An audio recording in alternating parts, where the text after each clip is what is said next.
ద్వారకమాయి ప్రశాంతివాసి సాయిరాం సాయిరాం సాయిరాం. ప్రస్తుతం మనము గురు పౌర్ణమి సందర్భంగా షిరిడిలో ఉన్న ద్వారకామాయి దగ్గర ఉన్నాము. మరి ఇక్కడ చూస్తుంటే కూడా ఇసుక వేస్తే రాలనంత భక్త జనం సందోహంగా ఇక్కడ కనిపిస్తోంది. మనకు బాబావారు ద్వారకామాయిలోనే నివసించేవారు, ఇక్కడే తినేవారు, ఇక్కడే పడుకునేవారు అని చెప్పి మనము బాబా పారాయణంలో చదువుకుంటే కనుక తెలుస్తుంది.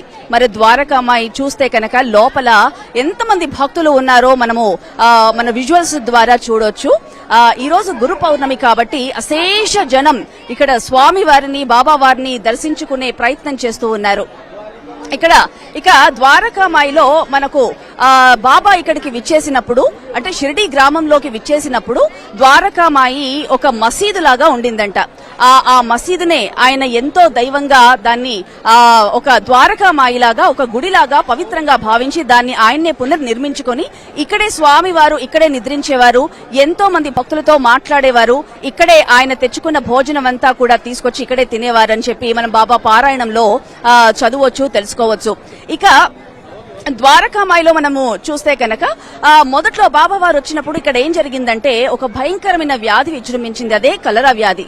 అంటే ఆయన భగవంతుడు, అలాగే భగవత్ స్వరూపుడు గురువు స్థానంలో ఉన్నారు కాబట్టి ప్రజలను ఉద్దేశించి, ఆయనకిష్టమైన భక్తులను ఉద్దేశించి ఈ కలరా వ్యాధిని, అలాగే ఇక్కడ విజృంభిస్తున్న రకరకాల వ్యాధులన్నీ కూడా పటాపంచలంటే మటుమాయం కావాలనే ఉద్దేశంతో ఆయన ఇక్కడ తిరగలిలో గోధుమలు విసిరి ఒక నలుగురిని మహిళలను పిలిచి ఆయనతో పాటు మహిళలు కూడా తిరగలిలో గోధుమలని బియ్యాన్ని విసిరేవారట. ఆ తర్వాత ఆ పిండిని మొత్తం కూడా షిరిడి పరిసరాల్లో చల్లమని చెప్పేవారట. సో అలా మహిళలు అలాగే భక్తులందరూ కూడా ఆ పిండిని చల్లిన తర్వాత మొత్తం కూడా ఇక్కడ షిరిడిలో విజృంభించిన రోగాలన్నీ కూడా మటుమాయం అయిపోయాయని చెప్పి మనము తెలుసుకోవచ్చు. అందుకే ద్వారకామాయి అంటే ఇది ఒక పవిత్రమైన స్థలము. మనము షిరిడిలో అడుగు పెట్టడమే ఒక పూర్వజన్మ సుకృతంగా భావించాలి.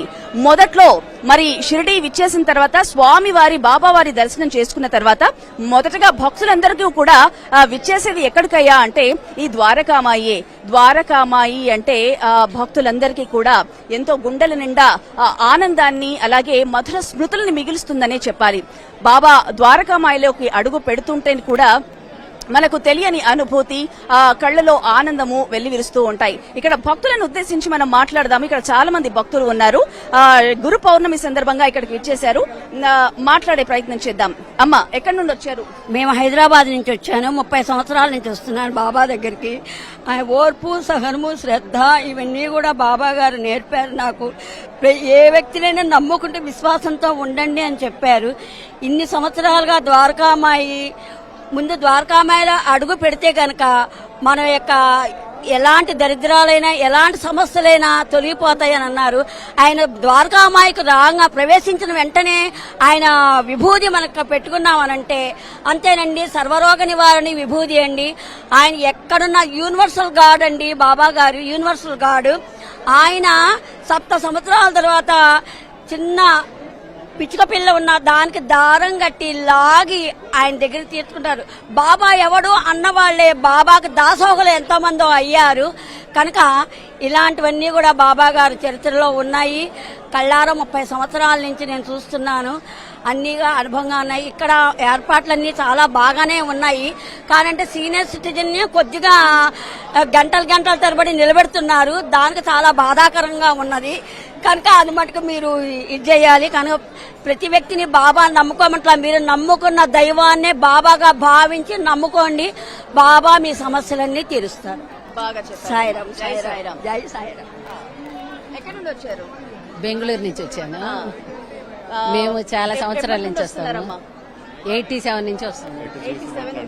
87 బాబా అంటే ఏంటి మీకు అసలు? ఆయన దగ్గరికి ఎవరు రావాలన్నా కూడా రాలేరు. ఆయన రుణానుబంధం ఉంటేనే ఆయన రప్పించుకుంటారు బాబా. అది మాత్రం నాకు బాగా అర్థం అవుతుంది. ఒక కుటుంబంలోనే ఒకళ్ళు వచ్చి మిగిలిన అందరూ వస్తారు అంటే అది రుణానుబంధం ఉంటేనే. నేను అందరికీ చెప్పేది ఏంటంటే సచ్చరిత్రను చదివేటప్పుడు ప్రతి సన్నివేశాన్ని అర్థం చేసుకుని దానిలో మనము ఇమ్మీడియట్గా ఆ భక్తుల్లో ఇమ్మీడియట్ చదివితే ఇంకా బాగా అర్థమవుతారు బాబా. నాకు ఉన్నాయి. ఉన్నాయి. నాకు ఒక ప్రాబ్లం వచ్చింది.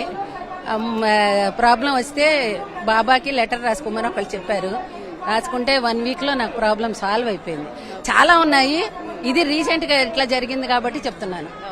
చాలా ప్రాబ్లం. గురు పౌర్ణమి రోజు బాబా వారిని దర్శించుకోవడం ఎలా ఉంది? ఈ రోజు ఇంకా దర్శనానికి వెళ్ళలేదు, క్యూ ఉంది. వెళుతున్నాను. నిన్న చేసుకున్నాను, చాలా చక్కగా అసలుకి కన్నుల పండుగగా చూసుకున్నాను. నాకు నిన్న మొన్న చాలా బాగుంది. ఇక ద్వారకామాయిలో స్వామివారు భిక్షాటనకు వెళ్లి ఇక్కడికే వచ్చి ఆ పళ్ళెంలో భోజనం చేసిన తర్వాత ఆయనకిష్టమైన కాలభైరవుడు అంటే చిన్న చిన్న కుక్కలకి పిల్లులకి అన్నిటికీ కూడా ఆయన తెచ్చుకున్న భోజనాన్ని వాటన్నిటికీ కూడా చీమలో కూడా నేనే ఉన్నాను అని చెప్పిన వారే బాబా. అన్నిటినీ కూడా ప్రేమించండి, అన్నిట్లో కూడా నేనుంటాను అని చెప్పి ఆయన తెచ్చుకున్న భోజనం కూడా ఆ పశుపక్షాదులకు కూడా ఆ భోజనం పెట్టేవారు. అంటే ఆయన ఎంత దయామయుడు, ఎంత దయా హృదయస్తుడు అనేది మనం చెప్పుకోవచ్చు. ఇక బాబా సచ్చరిత్ర, మనం ఏదైనా మనసులో కోరిక కోరుకొని బాబా సచ్చరిత్ర పారాయణం చేస్తే కనుక తప్పకుండా నెరవేరుతుంది. ఏదైతే కోరిక ఉందో మీరు ఆ బాబా విగ్రహం ముందు, మీరింట్లో ఉన్న మీ బాబా విగ్రహం ముందు చక్కగా ప్రణమిల్లండి, ఆ పాదాల మీద ఆయన చెంత మాట్లాడండి. స్వామి నాకు ఇది ఉంది, నా మనసులో ఇది ఉంది, ఇది తప్పకుండా నెరవేర్చు అని బాబా పారాయణం చేస్తే కనుక తప్పకుండా బాబా వారు మీకు ఆశీర్వాదాన్ని ఇస్తాడు. అలాగే మీరు షిరిడి చేరుకోవడమే ఆయన హృదయంలో మీరు నిలిచిపోతారనే చెప్పాలి. ఇక ద్వారకామాయిలో భక్తులందరికీ కూడా కనువిందు చేసేలా అంటే ఎక్కడెక్కడికో వెళ్ళని అవసరం లేదు, మీరు కాశీ యాత్రకు వెళ్ళని అవసరం లేదు, గంగా హారతిని చూడని అవసరం లేదు, అలాగే గంగా నీళ్లు కూడా చల్లుకుని అవసరం లేదు. ఇక్కడే గంగా యమునలు కూడా ప్రవహించే విధంగా భక్తులందరికీ కూడా గంగా యమునలను ప్రవహించే విధంగా ఆయన పాదాల చెంత అవి ప్రవహిస్తున్నట్టుగా కూడా వాళ్లకు కనిపించడం జరిగింది. అందుకే బాబా భగవత్ స్వరూపుడు, గురువుతో సమానము. అందుకే గురు బ్రహ్మ గురు విష్ణు గురుదేవో మహేశ్వరః గురు సాక్షాత్ పరబ్రహ్మ తస్మై శ్రీ గురవే నమః. గురు పౌర్ణమి రోజు షిరిడిలో ఉన్న ఈ ద్వారకామాయి ముందర ఉన్నాము. ఆ భగవంతుడి ఆశీస్సులు, బాబా వారి ఆశీస్సులు మనందరిపై ఉండాలని కోరుకుంటూ ఇక్కడ మరొక భక్తురాలు ఉంది, ఆవిడ మాటల్లో తెలుసుకుందాం. అమ్మా, ఎక్కడి నుండి వచ్చారు? గుంటూరు నుంచి వచ్చామండి. గుంటూరు నుంచి వస్తున్నారు? మేము గత 2009 నుంచి వస్తున్నామండి, కంటిన్యూగా వస్తున్నాము. ఎలా ఉంది బాబా అంటే ఏంటి మీ హృదయంలో? బాబాకి స్థానం ఏంటి? మాకన్నిట అన్ని విధాలా చక్రంగా బాగా అన్ని ఉన్నాయి, బాగానే ఉన్నాయి. బాబానే నమ్ముకున్నాము.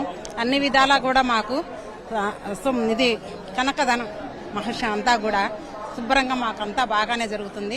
బాబా పాపదాల వద్దనే నమ్ముకున్నాము. మాకు శరణని వేడుతున్నాను. అన్ని బాగానే ఉన్నాయి. సో ప్రస్తుతం ఇక్కడ చూస్తున్నాము స్వామివారి పల్లకి సేవలో భాగంగా భక్తులందరూ కూడా ఇక్కడ బాబా పల్లకి దగ్గర మనం చూస్తున్నాము. స్వామివారి ఫోటోని తీసుకొని మరి ఆయన ఉత్సవ విగ్రహాల్లో భాగంగా మరి ఇక్కడ చూస్తుంటే కనుక స్వామి పల్లకి ఇక్కడికి వెళుతోంది. స్వామివారి పల్లకి దగ్గర మనం ఉన్నాము. ఈ ద్వారకామాయి చుట్టూ కూడా మరి ఈ రోజు గురు పౌర్ణమి కాబట్టి స్వామివారి పల్లకి సేవలో భాగంగా భక్తులందరూ కూడా స్వామివారిని ద్వారకామాయి చుట్టూ తిప్పడం జరుగుతుంది. భక్తులందరూ కూడా బాబాని దర్శించుకొని చక్కగా మొక్కుకుంటున్నారు. బాబా అన్ని నీవే దిక్కు అని చెప్పి శరణు వేడుతున్నారు. జై సాయిరామ్. बोलो समर्थ सद्गुरु साईनाथ महाराज की जय. समर्थ सद्गुरु साईनाथ महाराज की जय. जय साईराम. जय साईराम. బాబా వారి ఆశీస్సులు ఇక్కడికి విచ్చేస్తున్న భక్తులందరికీ కాదు, దేశవ్యాప్తంగా ఉన్న భక్త జనానికి ఆయన ఆశీస్సులు ఉండాలని మనస్ఫూర్తిగా కోరుకుంటూ ప్రస్తుతం ఇక్కడ ద్వారకామాయి చుట్టూ ఈ పల్లకి సేవ జరుగుతోంది. బాబా వారి ఆశీస్సులు మనందరికీ ఉండాలని కోరుకుంటూ జై సాయిరాం.